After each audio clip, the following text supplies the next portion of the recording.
picture the scenario. You're falling off your horse, knocked unconscious, carried in an ambulance to the hospital, and you manage to get through it. You come home, you work you through it, and you manage to get on your horse. But that is that fear that is constantly with you as of that moment. Like all the what if scenarios. What should you do? Happy Monday and super welcome to the podcast. How are you feeling today, Lorna? I am great, thank you. How are you? Very, very good. Sun is shining. I just said it before today. It's almost May. Next Monday when we will start recording this podcast, it will be May. No, actually, when this podcast comes out, it will be May. It will be May. My God, where did the time go? I'm not complaining. I love this time of the year. So very exciting. Today we're gonna talk about fear. Not any fear, the fear that comes from having a serious fall. And when I say serious fall, I mean one of those where you end up unconscious in the hospital and all the aftermath that comes after that. So we're going to dive deep today into that fear and that I know that many people are experiencing, which many of us has experienced. And I definitely have a couple of those serious falls. I have been lucky enough to not be 100% unconscious, but yeah, touch wood. Touch my head when I say that. I think I'll go with my desk.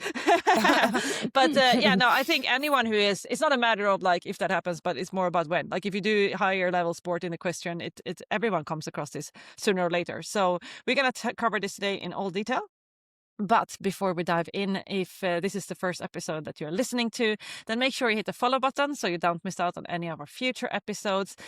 And if you've been around for a while and you've listened to us and you're like, oh, I love everything they talk about in the podcast, and I would really love to get a little bit more support one-on-one, be able to talk to Lorna or Jocelyn just one-on-one and get them to focus on my particular challenge, then that is actually possible. And all you need to do is fill in one of our coaching applications. You'll find them on myndig.eu/coaching.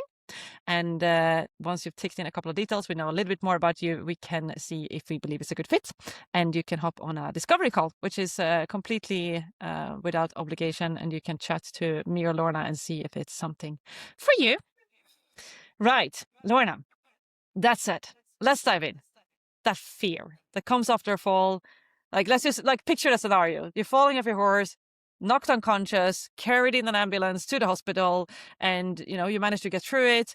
You come home, you work you through it, and you manage to get on your horse. But that is that fear that is constantly with you as of that moment. Like all the what if scenarios. What should you do? It's a really cool question, and actually, when you read it to me before we started recording, my brain went off somewhere instantly. And I love, obviously, I don't love people falling off, but I work with a lot of riders that have had a lot of accidents, and I think this is the coolest thing because fear is changeable, and that's what actually makes me super excited. I think the coolest thing, or the most interesting thing, is the person that sent in the question they were unconscious. So I think, first of all, we have to assume that the fear is not coming from the event itself, a bit self-explanatory. But if you're knocked out or you're cold, then, it's not coming from the event itself. What usually happens, that's a bit of a generalization, is your brain normally has built fear from what came after. So we all know that it hurts when you hit the deck. If you're in hospital, that can be challenging in itself. Other people's reactions to your fall, loss of control, reconstructing the fall, because obviously you can't quite remember. But the most interesting thing is it's fear, and fear is changeable. So, that's the first thing I want to put out there to everyone. What do you think? Before I ramble on any further. Yeah, no, I think that makes a lot of sense. Actually, one thing that came to mind was this fall that I had when I was around 18, I think. And like you say, the fall itself, never really stuck me. But after that, I ended up breaking my leg quite seriously. And I was in the hospital for a couple of days, which was very traumatic for me. I still remember that to that point. I was put in this room with an old person and everything smelled like shit, in the lack of a better word. And I was 18 years old and I remember crying, I just wanted to go home, and my parents was take me out of here, and like you say, that if I still to this day, I don't like going to the hospitals because, this experience pops up for me. And that is well done for sharing all that, because that is what your brain is reacting to, or was reacting to in that moment. It's not the fear of the fall. Yes, it's painful when you break your leg, of course it is, but your brain is reacting to that situation. memories. Like you can smell what it smelled like. You remember what it was like being in hospital. And even to this day, it still triggers you somewhat to there. So that is a brilliant example of what your brain reacted to. It wasn't actually the fall, the moment you hit the ground that your mind starts to react to. So super well done. 'Cause I think that's a great example. Yeah.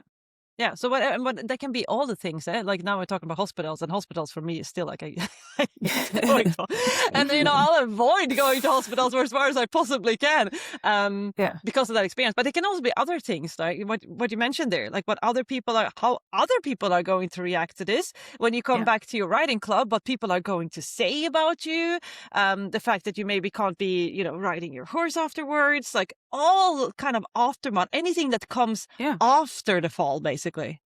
Yeah. And I think in NLP, I always work with first, worst, most recent. So if you think about that memory, without talking in too much jargon, submodalities, they're the building blocks of your experience. So what is the first memory of that? And that could be waking up, like you say, confused in the hospital, like people around her, that whole loss of control. The worst part, the pain, like you talk about breaking your leg, how bad it was. And most recently, you have that memory of not wanting to happen again. So it's not actually just about the real event of actually physically hitting the ground and hurting yourself. It builds, your mind builds a story around all these emotions that are attached to different parts of your experience. Yeah, I'm also thinking about, like, I don't have any children myself, but I'm thinking about other friends of mine that are mothers. And I know that that's a real fear as well, to, break something or not being able to care for your children. And I guess everything that comes with that, the judgment of not being able to be a mother for your children or 100%. not being there for them. And I've heard that quite a lot, actually. People will say, oh, such and such said that was a really bad fall, you're lucky to be alive. Or sometimes it can actually be an identity shift. They become that labeled person. I'm someone who's had a really bad accident. Yeah. Like, I am, you become that thing. And actually, it sounds a bit silly, but it's actually really hard to move out of that space when you've given yourself that label. Like, it's no different to I am a shitty rider. I am someone who's had a really bad accident. And then everything is based around that. Like, I'm a shitty rider. When we reflect from that place, you find all the evidence that you're looking for. So again, without jargon, but distortions, generalizations, deletions, like we manipulate information not on purpose to fit in with our map of the world or our scenario or the fall that's actually happened to us. Yeah. Okay. So basically the first thing is to identify what is it that they're actually afraid of? Like, is it really the fall? Because often we say, I had a fall and I'm afraid. But but what in particular is it actually that you're afraid of? Like you say, this lady was unconscious. So probably it's not the fall, because she probably doesn't even remember the fall itself. Usually when we're not unconscious, we don't remember like 10 minutes before, like, because it's just been erased from our brain, basically. So what is it in particular? Usually it is some kind of consequence that follows after the fall. Yeah, and that can be simple things like losing control, or like you talk about when we're in hospital, we're kind of vulnerable and a bit helpless as well. So a great question is, what is your mind? And I'm not sure that, quite often when you've had a fall, you can actually come to the answer, but what is your mind making of this experience? Like, what is it telling you it means? And obviously that's the kind of stuff that we help you work through and pull apart and all that kind of stuff. But what does your brain thinks this experience means? Does it mean you're afraid? Does it mean that you're losing control? Does it mean you were a bit helpless? Like, am I the person that's had the bad accident? That was awful. I'm lucky to be alive. Like, I hear that quite often. Well, if you're lucky to be alive, your subconscious mind's not going to want you to go back in that situation again, even if you do not remember that fall. Yeah. Okay. So once we've identified that, we know what we're afraid of. Yeah. Then that nerves, then, like the nerves that you then have, like, because that was something this person described as well, like the nerves of then, when you're getting on your horse and she's sure that her horse can feel that. And I'm sure we all know how horses react when you're stressed or you're nervous. Yeah, the horses tend to feel that as well, especially if you have a bit of a sensitive horse. How do you deal with that then? I love what you've just said there. I have nerves. Show me nerves. I have depression. I have anxiety. I have nerves. Like here, if you're watching on YouTube, I have a lip salve. That is actually a real thing. I can pick it up. It has form. It's a thing. If you're not, I've just picked up a lip salve. So explain to me, I sound like a school teacher, explain to me, Jocelyn, if I have nerves, and I don't know if you meant to say that on purpose or not, but I have nerves. Tell me what I have nerves actually is. Which is different to I am nervous, which is part of your identity and your being, but I have nerves, if I asked you that question. Yeah, I didn't actually say it by purpose. It just came out that way.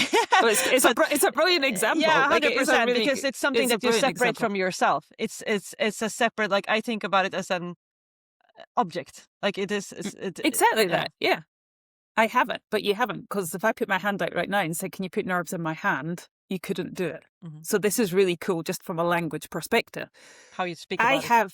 How you speak about it. I have nerves. Okay, you don't have nerves. Your mind is doing nervous. That is something to put out there. How is it doing nervous?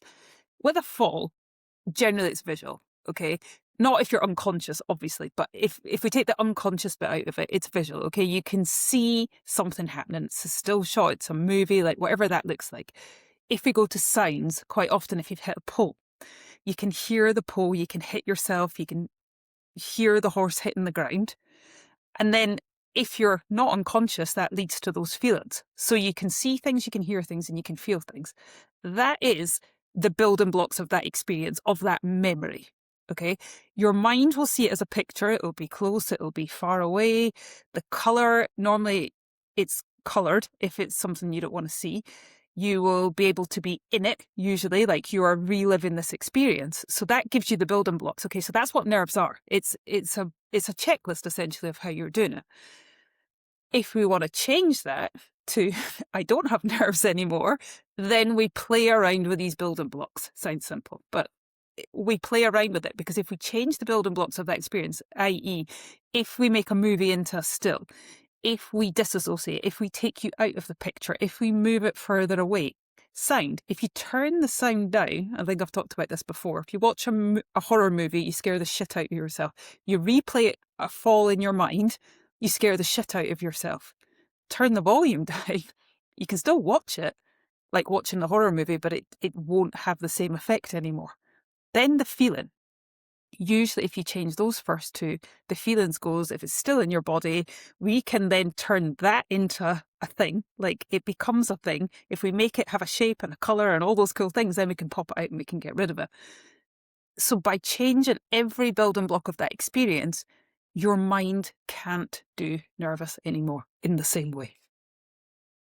Does that make sense? Yeah, it makes a lot of sense to me, because I know the theory behind NLP. Yeah, 100%. But basically, yeah, this is NLP. Yeah? Like taking the experience and looking at what it actually is. It's a video playing in your mind a lot of the time, and then you're editing that video. Like you're making a different video, you're making a different experience, which means that it can't create the same feeling, because the feeling is based on that video. So if you change the video, you're getting a different feeling, and nervousness is really just a feeling. So you can change the way you feel by changing that video. And if your memories are intense and they feel close and they feel overwhelming, your brain treats that as a real experience that's happening now. Like it's happening now, like that worry, that fear. But if we can take the emotion out of it, then it's something that's happened. I always say it's not Men in Black. Like we can't take away your memories, but what we can do is we can take the emotion out of your memories. So therefore you do not have the same experience again. So you're always going to remember you've fallen off. You're always going to remember the time you were in hospital. Like you, the brilliant example. We could do an NLP session on the most recent time you went to hospital. Okay, we can take all the emotion out of that, and then we test our work, as we always do. I put you back in the hospital again and see what you experienced. You're not gonna forget when you were in there and however old you were and you broke your leg, but it will not have the same emotional attachment that it did however many years ago. I can't remember how old you said you were. Yeah, doesn't matter. But yeah, no. But it's really cool. This is exactly what you do, right? As part of the one-on-one coaching that you offer. This is one of the tools in your toolbox. So what I would say, anyone who hears this now and they're like, "Oh my god, like that sounds so cool! Like I can actually take the emotions out of my memories." Go to our application form, myndic.eu/coaching, fill in your details, and you can hop on that call with Lorna, and we can talk, like you guys can talk about the experience that you had, and Lorna can tell you, she's not going to do the session there and then, but she can explain if NLP is an option, if that's something that's going to help in this situation. And then I think the work that comes after that, like, yes, we can take the emotion out of the memories, but then we need to start changing the belief system around that. I'm not safe, say, and then change it into an awareness point of what does that horse need from me right now. So then obviously we can follow on from that. We get rid of the real tug, I guess, at you. And then we make a plan from there to help you progress and move and gain your confidence and, do all those kind of things. So we're not changing your memories. We're essentially changing how your brain codes those memories. Mm-hmm. Good-o. Anything else, Lorna? I don't think so. But just think about your brain is filling in gaps at the minute. It's just a protection mechanism. Like it's every time you think, what if, your brain is starting to fill in the gaps. So if your brain's built that, we can reprogram it, and then you can essentially build a new program. But that's the cool thing about fear. That's when I started this. I was saying, oh yeah, this is quite cool. But I don't actually mean it's cool when people fall off and they hurt themselves. But you can change it. That's what I meant. Yeah. That is pretty cool. Yeah. Good-o. So check out the show notes of this episode. You'll find the link in there. And apart from that, we're going to challenge you all to start making strides in your mindset so you can truly make strides in your riding. And we will see you on the next Magical Monday. Bye.